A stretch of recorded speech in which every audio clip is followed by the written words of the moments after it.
V S Sunilkumar മാധ്യമങ്ങളോട് സംസാരിക്കുകയാണ്.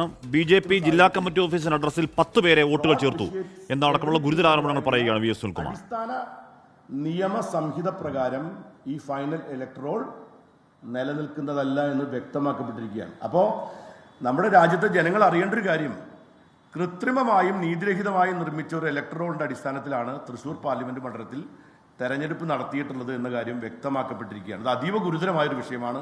അതുകൊണ്ടാണ് സംസ്ഥാന സെക്രട്ടറിയുടെ ഏറ്റവും പ്രധാനപ്പെട്ട ആവശ്യം സുപ്രീം കോടതിയുടെ സൂപ്പർവിഷനിൽ ഒരു എൻക്വയറി നടത്തിയാൽ മാത്രമേ ഇക്കാര്യം വെളിവാക്കപ്പെടുകയുള്ളൂ എന്ന് വ്യക്തമാക്കിയിരിക്കുന്നത്. ഇതിനു പുറമെ നിരവധി വിവരങ്ങൾ ഞങ്ങളുടെ കാര്യം ലഭ്യമായിക്കൊണ്ടിരിക്കുന്നുണ്ട്. ആ ഓരോ കാര്യങ്ങൾ ലഭ്യമാകുന്ന മുറയ്ക്ക് ഞങ്ങൾ പത്രക്കാരെ അറിയിക്കുന്നതായിരിക്കും.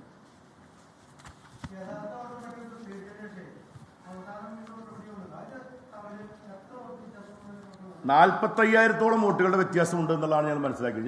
ഞാൻ കൊടുത്തിരിക്കുന്ന പരാതിയിൽ അതെല്ലാം വ്യക്തമാക്കി ഇലക്ഷൻ കമ്മീഷന് ഞാൻ കൊടുത്തിട്ടുണ്ട്.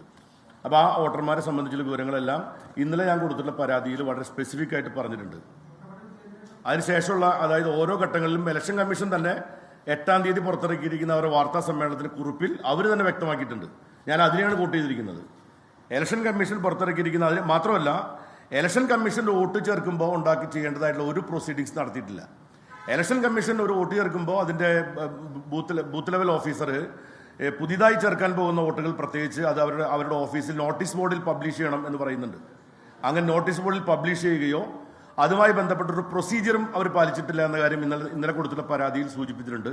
ആ പരാതിയുടെ അടിസ്ഥാനത്തിലാണ് ഞാൻ പറഞ്ഞത് ഒരു ഫ്രോഡ് വിറ്റിയേറ്റഡ് വോട്ടർ പട്ടികയാണെന്ന് പറയാൻ കാരണം ഇതാണ്, വിറ്റിയേറ്റഡ് ബൈ ഫ്രോഡ്. മറ്റു പ്രധാനപ്പെട്ട കാര്യം ഇവിടെ ബഹുമാനപ്പെട്ട സെക്രട്ടറിയോട് സൂചിപ്പിക്കുകയുണ്ടായി, 23(b) പ്രകാരമാണ് ഞങ്ങൾക്ക് നോട്ടീസ് തന്നിരിക്കുന്നത്. അതായത് ഒരു ഓത്ത് കൊടുക്കണം എന്നുള്ളത്. അങ്ങനെ ഒരു ഓത്ത് കൊടുക്കണം എന്നാവശ്യപ്പെട്ടുകൊണ്ടുള്ള ഒരു ആയുധം അല്ലെങ്കിൽ ഒരു ഭീഷണിപ്പെടുത്തുന്ന ഒരു ആയുധം പോലെയുള്ള ഒരു ഓത്ത് നിങ്ങൾ കൊടുക്കുന്ന വിഷയങ്ങളിൽ എന്തെങ്കിലും തെറ്റുണ്ടെങ്കിൽ നിങ്ങളെ ശിക്ഷിക്കും.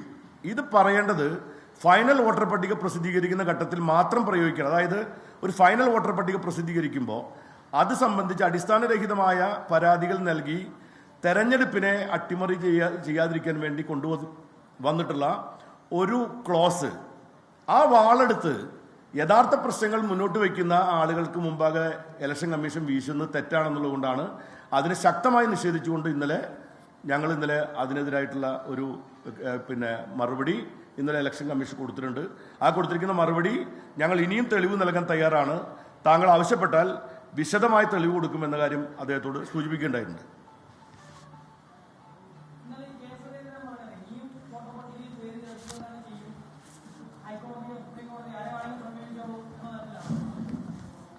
ലോകത്തെവിടെയായാലും ഏത് സമയത്തും 24 വാർത്തകളും ഓഗ്മെന്റഡ് റിയാലിറ്റി പാക്കേജുകളും എക്സ്പ്ലെയിനറുകളും വിശദമായി കാണാൻ ഞങ്ങളുടെ യൂട്യൂബ് ചാനൽ നിങ്ങൾക്ക് സബ്സ്ക്രൈബ് ചെയ്യാം.